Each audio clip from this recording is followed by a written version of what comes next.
Saludos, aquí estamos, una semana más, nos pasamos por esta sintonía para contaros novedades relacionadas con el mundo verde, con la naturaleza, con el medio ambiente, con la biodiversidad, con todo lo que tiene interés dentro de lo que es el cambio climático, el agua, los animales. Hay tantas cosas de las que hablar que al final se nos hace más que corto el programa, así que vamos a aprovecharlo y arrancar ya sin más. Hoy con la realización técnica de Esteban Novillo y en nombre del equipo de redacción, saludo de Pedro Pablo May.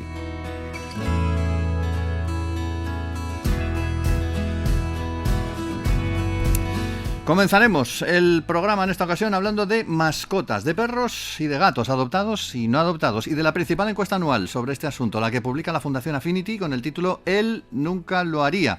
Tenemos ya la correspondiente al último año, 2024, se ha publicado hace unos días, nos deja varios titulares de interés, quizás el más importante, el incremento de animales recogidos por las protectoras que han encontrado un nuevo hogar gracias a sus gestiones. Vamos a hablar con Laura Rodríguez, que es la responsable de comunicación de la Fundación Affinity, la tenemos hoy en el programa. Laura, saludos, bienvenida.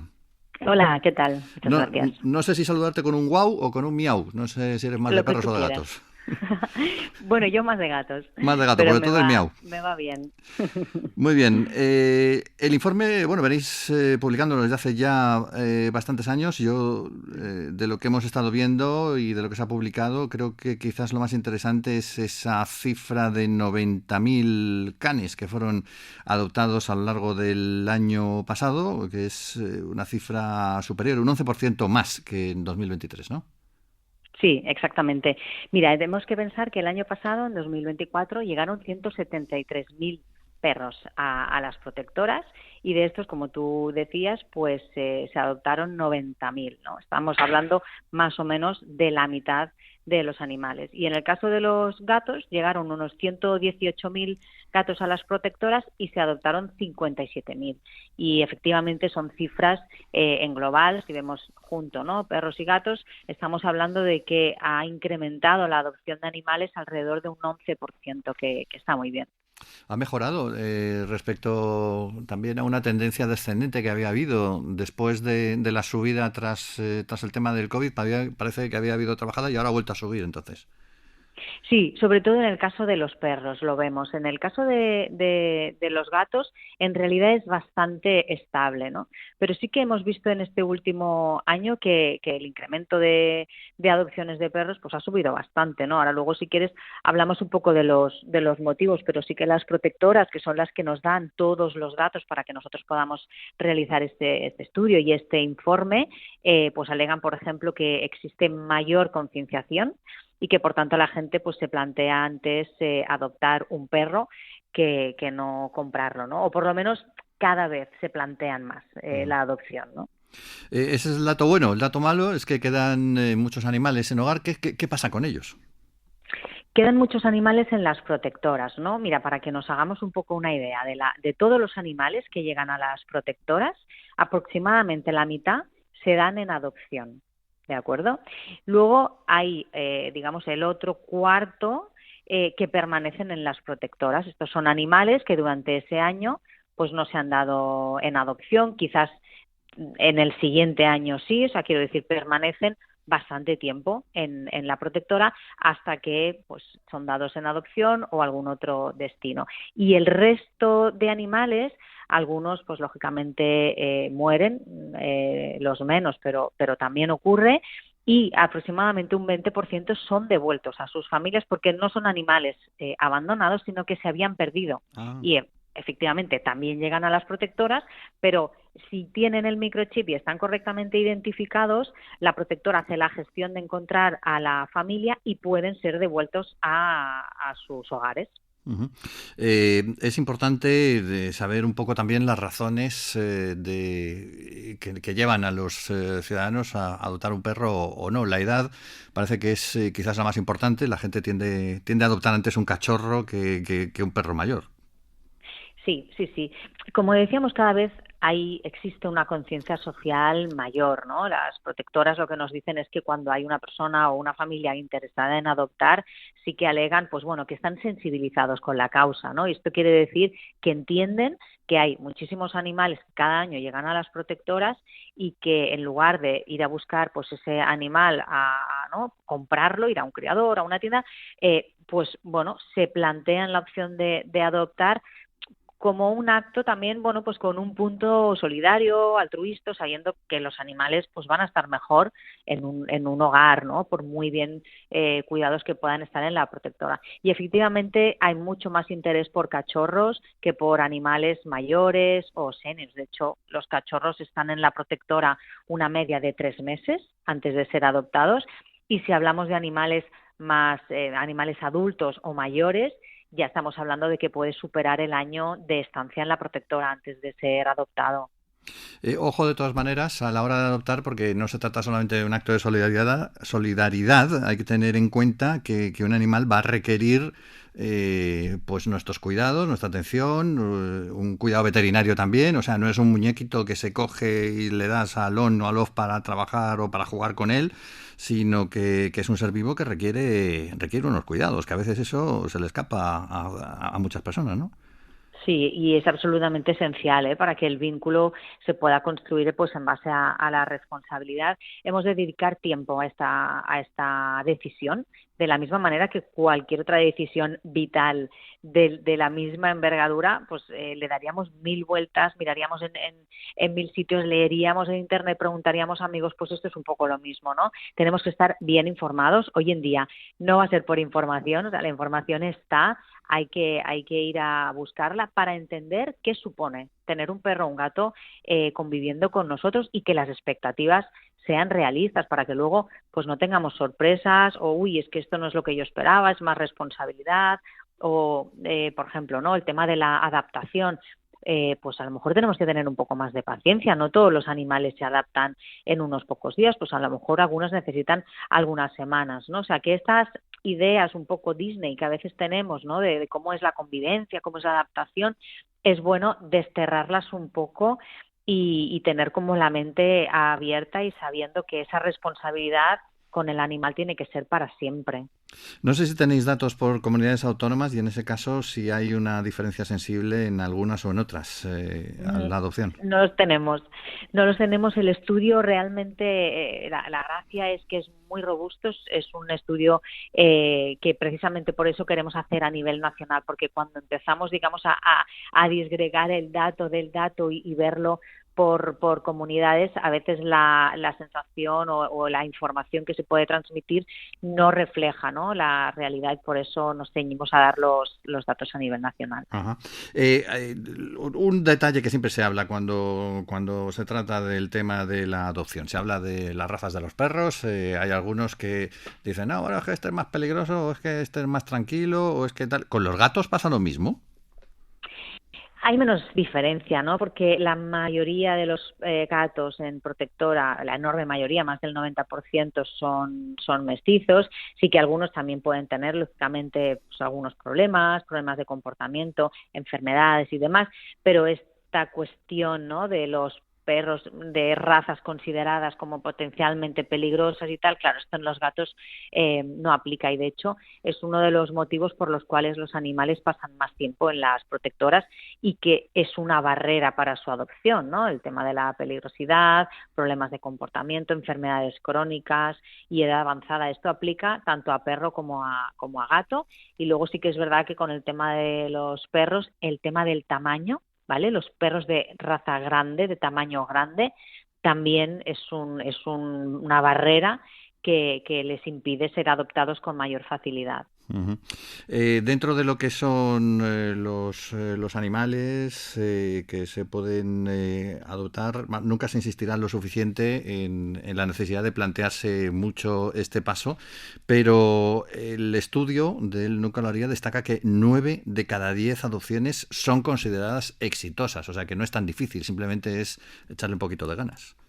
Exactamente, o sea, el 90% va bien, ¿no? Es importante también destacar aquí el labor de las protectoras que hacen un poco ese match entre la familia, ¿no? La persona que va a adoptar y el animal, ¿no? Entonces ahí es muy interesante entender bien las necesidades de la familia, lo que esperan de ese vínculo para poder, digamos, pues buscar al animal que mejor pueda encajar. Entonces, si ese match, ¿no? Si esa unión entre la persona y el animal está, digamos, bien hecha y hay una responsabilidad, hay una reflexión detrás y hay paciencia también, ¿no? Porque, como digo, esta adaptación quizás no va a ser en pocos días, hay veces que se necesita un poco más y le vamos a dar tiempo a ese vínculo para que se construya, las probabilidades de éxito son altísimas.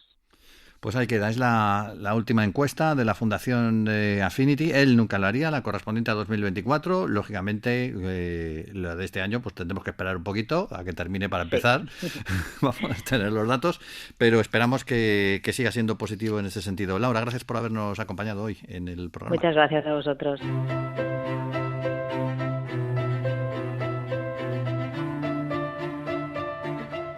Mangas Verdes, mantén el optimismo. Bueno, es el momento de mojarnos, o mejor dicho, de sumergirnos en el Mediterráneo para fijarnos en una especie que, bueno, casi podríamos calificarla como la base de la cadena trófica del Mare Nostrum, la Posidonia oceanica, la conocida como pradera del fondo del mar, hoy día amenazada por la degradación ambiental. Un proyecto llamado Biotop, que financia la Fundación Ona Futura, ha desarrollado un sistema novedoso para regenerarla en una investigación en, pues la que han participado pues la institución universitaria IQS y el IMEDEA, el Instituto Mediterráneo de Estudios Avanzados del CSIC, y también la Universidad de las Islas Baleares. Todo lo que sirva para recuperar la naturaleza dañada nos interesa, así que nos interesa dar la bienvenida también al programa a Albert Forés, que es el director general de Next Reef, alumni del IQS y coinventor de esa patente, para que nos cuente exactamente en qué consiste ese sistema. Hola, Albert. Hola, Pedro Pablo, buenos días. ¿Qué es lo que habéis desarrollado exactamente, este sistema innovador para la regeneración de las praderas de Posidonia?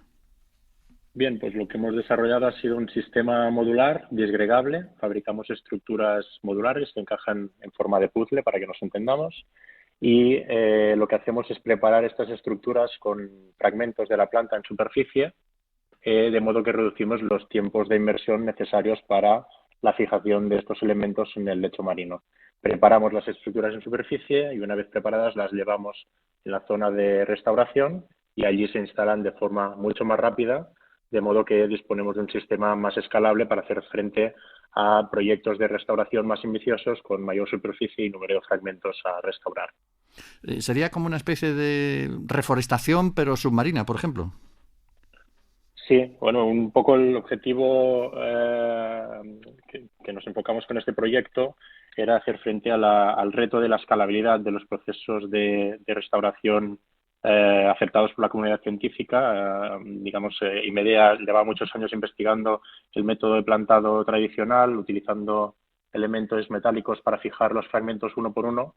Esto nos permite evaluar muy bien el crecimiento de cada fragmento y estudiar su evolución, pero si lo que pretendemos es hacer frente a un proyecto de restauración más ambicioso, más de mayor superficie y frenar la degradación de las praderas, pues hacía falta encontrar un método más escalable para hacer frente a ello, ¿no? Y con eso, pues esta colaboración entre ingenieros y biólogos científicos del mar, pues dio con una metodología basada en estas estructuras que preparamos, como digo, en superficie y nos permiten plantar muchos fragmentos con un menor tiempo de inmersión, lo que lo convierte en una actividad mucho más segura para el personal cualificado para llevar a cabo estas actuaciones y también mucho más económica, mucho más económica.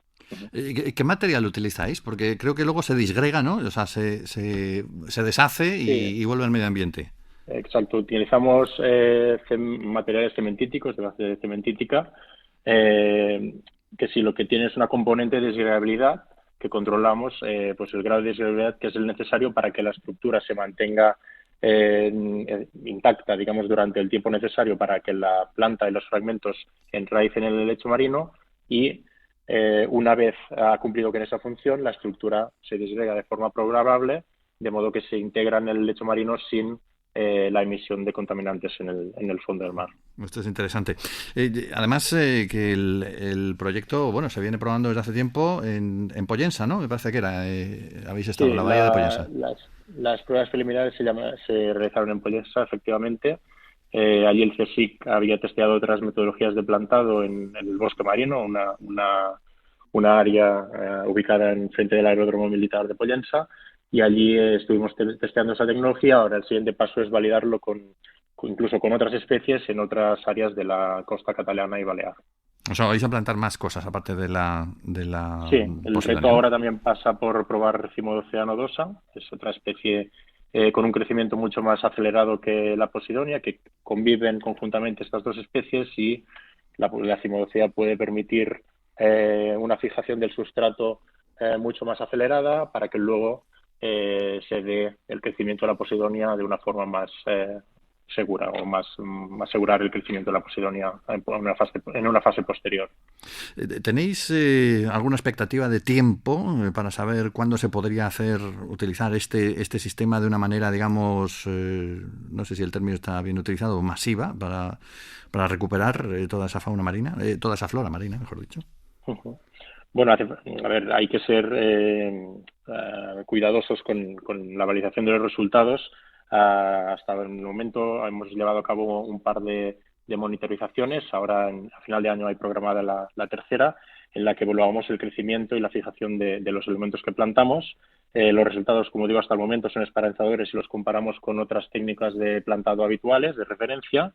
Y ahora pasa pues por eso, ¿no? Por realizar otras pruebas en otras condiciones que nos ayuden a asegurar que este crecimiento es el deseado, y por lo tanto, digamos, desde el punto de vista de la fabricación, estamos listos para hacer frente a proyectos de mayor envergadura, pero desde el punto de vista científico pues hace falta validar que esta metodología cumple con las expectativas en otras ubicaciones y también con otras fanerógamas marinas. Este tipo de trabajos tiene un mérito especial porque se hace bajo el agua, bajo la superficie del agua, donde, a no ser que seas buceador, pues no vas a poder admirarlo demasiado, y en un mundo como este, en el que parece que solamente nos fijamos en lo más llamativo, en lo más explosivo, en lo que se ve a primera vista, resulta difícil hacer entender a las instituciones la importancia de este tipo de trabajos. Aparte del CSIC y de la propia IQS y de la empresa misma, de NextReef, ¿habéis encontrado algún tipo de apoyo en alguna administración? No sé si lo habéis buscado ya. Sí, bueno, administraciones incluso desde el sector privado se están apoyando este tipo de iniciativas. Un ejemplo es, por ejemplo, el proyecto de red eléctrica en la bahía de Pollensa, justamente allí donde realizamos esta actuación, esta prueba piloto. Se llama Bosque Marino y ahora va a contar con una segunda fase en Valencia.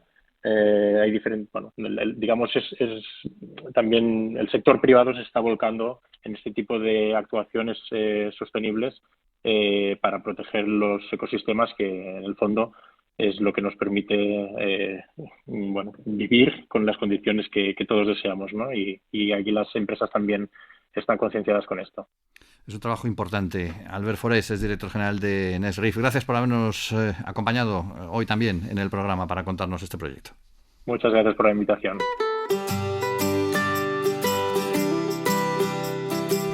Mangas Verdes, la naturaleza en tu corazón. Bueno, no podemos cerrar el programa sin anunciar la cita esta misma semana, el próximo viernes, en el Congreso de los Diputados. La conferencia Más allá del crecimiento. ¿Se hablará de economía? Pues claro. ¿De política? Pues también, seguro. ¿De ecología? Por supuesto, por eso nos interesa. Está anunciada la presencia de representantes de organizaciones como Greenpeace, Ecologistas en Acción, la Sociedad Española de Agricultura Ecológica y Agroecología, entre otras. Encima de la mesa, el debate sobre el futuro de un sistema, el consumista, que en un periodo históricamente corto, pues parece haberse convertido en una de las principales amenazas para el planeta. Bueno, sobre el futuro de ese sistema, o mejor dicho, de algún otro sistema alternativo que podamos encontrar, pues se va a hablar largo y tendido en esa conferencia. Hugo Abad Frías es uno de los portavoces principales de este congreso y también le tenemos en el programa para que nos hable acerca de la misma. Hugo, ¿qué tal? ¿Cómo estamos? Hola, muy buenas. Bueno, una conferencia, además, que va a inaugurar en principio la ministra Sira Rego y que tiene la intención de centrarse un poco, como digo, en ese sistema post-crecentista, como se llama, pues un poco con la idea esa de que estamos consumiendo demasiados recursos, ¿no? Así es, partimos de lo que es un diagnóstico claro, ¿no? Basado en un consenso científico de que un modelo basado en el crecimiento en un planeta con límites acaba tocando acaba tocando esos límites y acaba llevándonos a crisis ecológicas y sociales como la que estamos viviendo estos días. Y partiendo de este diagnóstico colectivo, pues lo que nos planteamos en la conferencia es dar un paso más incluso, no solo quedarnos en el diagnóstico, sino también dar el espacio para plantear estrategias que aborden líneas de acción ante esto. Y efectivamente, uno de esos marcos es esta visión post-crecimiento, post-crecentista, por la cual abogamos por la necesaria reducción del consumo, de la producción desde las lentes de la justicia social, la redistribución, y planteamos también ideas como la del decrecimiento, alternativas económicas más allá del crecimiento, que vienen de modelos económicos que ponen el bienestar colectivo en el centro. Efectivamente, ese es nuestra pluralidad de enfoques a través de los cuales intentamos abordar esta cuestión. Pensando en ese tipo de modelos, es inevitable mirar hacia el pasado, un poco el modelo tradicional y más comunitario en el que vivían antiguamente nuestros antepasados, pero claro, hoy día vivimos la mayor parte de la población vive en grandes ciudades, con unas necesidades y con una estructura que tiene poco que ver con esas aldeas casi autosuficientes de la antigüedad. No sé hasta qué punto va a ser fácil una transición en ese sentido. Bueno, lo que planteamos en la conferencia, uno de los elementos centrales, es que lo que está en la pregunta central hoy en día es cómo organizamos la satisfacción de necesidades de las sociedades. Y en ese marco, pues hay muchas más alternativas que el modelo que nos ha traído hasta esta situación de crisis ecosocial, que es un modelo de crecimiento lineal, que no es capaz de generar una economía secular, que no es capaz de compartir recursos, donde unos pocos acaparan la mayoría de lo que es producido.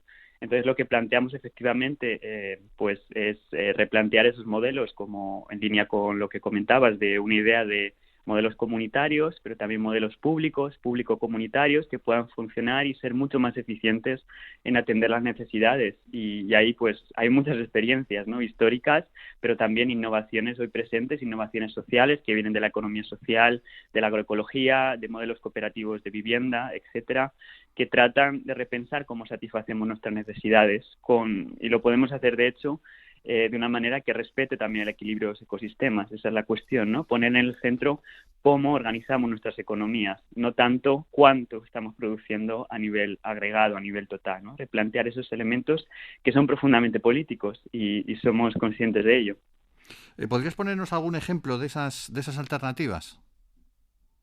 Sí, por ejemplo, podríamos hablar en el campo de la transición alimentaria, hacia una transformación alimentaria en favor del poscrecimiento, que conllevaría cambiar sustancialmente todo el sistema de producción alimentaria en favor de, bueno, por ejemplo, eliminando todo lo que serían los insumos externos provenientes del petróleo, para favorecer la circularidad en la agricultura, con la agricultura ecológica, la agroecología. También modelos productivos industriales que tengan en cuenta los límites planetarios y no dependan de la extracción ilimitada de materiales en otras partes del mundo, ¿no? Planteando también pues cuestiones de reparabilidad, evitando la obsolescencia programada, favoreciendo todo tipo de conexiones más a un nivel territorial, ¿no? Intentando aterrizar la economía y situarla dentro de la esfera social y ecológica, ¿no? Que vemos hoy como la economía parece algo separado de nuestras vidas, de lo material, depende de otros territorios, y cómo podemos repensar eso, ¿no? Por dar un ejemplo, mencionaba esto, el sistema alimentario, pero también podemos hablar de movilidad, ¿no? Cómo generar una movilidad que atienda realmente las necesidades de las personas en los territorios Y bueno, de esto se va a hablar precisamente en la conferencia, ¿no? Creo que me quedaría corto intentando describir todas las experiencias que se van a contar. Va a haber un panel de experiencias más allá de crecimiento donde se va a profundizar en ello, pero también vamos a tener a personas de la academia que también están modelizando, están pensando, imaginando y poniendo en práctica desde la realidad técnica también, ¿no? De qué otros modos de vida y formas de organizar la vida son posibles, ¿no? Por ejemplo, cómo podríamos generar ciudades, entornos rurales que permitan compartir recursos de una manera que todo el mundo pueda tener sus necesidades cubiertas, incluso en una situación de crisis climática a lo largo de este siglo, ¿no? Y planteamos también esa mirada a largo plazo en esta situación. Este tema de la obsolescencia programada a mí me toca especialmente los intríngulis, vamos a decir así, porque claro, yo te diré, por ejemplo, los teléfonos a mí me duran años, pero claro, luego resulta que tengo un teléfono móvil que necesito una funda y me acerco a un gran almacén y digo, hola, necesito una funda para este móvil, y me dicen, uy, pero el móvil que tiene usted es obsoleto y tiene un año. Esto me ha pasado, y tiene un año solamente ese móvil, que ya te digo que a mí me duran bastantes años los móviles. Claro, cuando tú quieres mantener las cosas durante más tiempo, pero resulta que toda la industria, el comercio a tu alrededor te está empujando a sustituir constantemente las cosas, entre comillas, obsoletas, para el propio ciudadano se complica mucho la existencia. Efectivamente, por ello creemos que no se trata únicamente de soluciones técnicas, como pueda ser esta, ¿no? Poner fin a la obsolescencia programada, que sería un paso muy grande. Creemos que, de hecho, estas soluciones no se van a alcanzar realmente hasta que nos replantemos los objetivos de la economía. Si el objetivo sigue siendo crecer y acumular para unas pocas personas, para las grandes corporaciones, en un sistema capitalista basado precisamente en ello, pues todo lo demás está atado a ese consumo, ¿no? Y se va a priorizar el consumo de un mayor número de teléfonos en lugar de su reparabilidad, o incluso evitar ese consumo a través de evitar la obsolescencia programada. Y precisamente por eso, más allá de las propuestas, medidas que se van a tratar en la conferencia, intentamos ahondar en cuáles son esas causas raíz de todas estas circunstancias tan cotidianas como la que comentas, ¿no? De llegar con un teléfono móvil y que te digan que es obsoleto, ¿no? Detrás de ello, pues está un sistema económico que pone por delante el lucro sobre la vida misma. Y esto es lo que queremos también. Queremos activar un gran debate, activar este freno de emergencia, ¿no? que llamaremos en nuestra declaración común que presentaremos, de cómo tenemos que repensar la base de ese sistema, y esto supone, y lo decimos con claridad desde la conferencia, un reto, un desafío ante el sistema preponderante hoy, y bueno, y es una cuestión profundamente ética y política. Pues de eso se va a hablar en el Congreso de los Diputados esta misma semana. Hugo, que vaya bien y ya sabremos los resultados. Estaremos pendientes de lo que pueda ocurrir en el Congreso de los Diputados. Muchas gracias. Bueno, podrán seguir la conferencia a través de la web beyondgrowth.es y ahí estará el streaming y los recursos. Muchas gracias.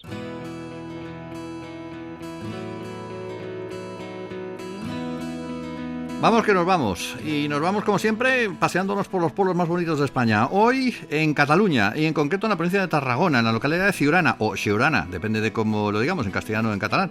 De las dos maneras está documentado, aunque parece que el nombre podría venir del nombre del latín Severiana, de cuando estuvieron por allí los romanos. Desde luego, los orígenes de esta aldea son como los de tantas poblaciones españolas prehistóricos. Podrían remontarse incluso a la Edad del Bronce, según algunos descubrimientos que se han encontrado en la zona. El asentamiento original, en las inmediaciones del Parque Natural de la Sierra de Montserrat, está sobre un gran peñón de roca caliza, más de 700 metros de altitud, en un paisaje natural tan atractivo que fue declarado paraje pintoresco en 1961 y que merece la pena conocer también. Podríamos contar muchas cosas de la larga historia de Siurana, pero como nos gustan las leyendas, no podemos olvidarnos de la reina Mora, que según cuentan, cuando estaba a punto de concretarse la conquista cristiana del que entonces era un enclave musulmán, por cierto, el último reino de los taifas reconquistado en Cataluña, la tal reina montó su caballo, quiso saltar para despeñarse y no ser atrapada. El caballo clavó las patas presa del miedo, aunque terminó saltando, pero en la roca quedó la huella de la herradura que hoy todavía se puede ver en el llamado Salto de la Reina Mora. Bueno, puestos a ver, no dejéis de visitar los restos del castillo árabe, la iglesia románica de Santa María y otras actividades que se pueden practicar en la zona, por ejemplo las acuáticas en el embalse, el senderismo, la escalada en la naturaleza cercana. Y por supuesto, no hay que marcharse de aquí sin tomar los populares calçots, las cebollas tiernas, la escudella o cocino catalán y el arroz con conejo, todo ello aliñado por el aceite de oliva virgen con denominación de origen y por supuesto acompañado por el vino también con denominación de origen del Priorato, que estamos en el Priorat, señores. Bueno, Mangas Verdes, hoy con la realización técnica de Esteban Novillo, en nombre de todo el equipo de la plataforma ambiental de la agencia EFE, os habló Pedro Pablo May. ¡Feliz y verde semana!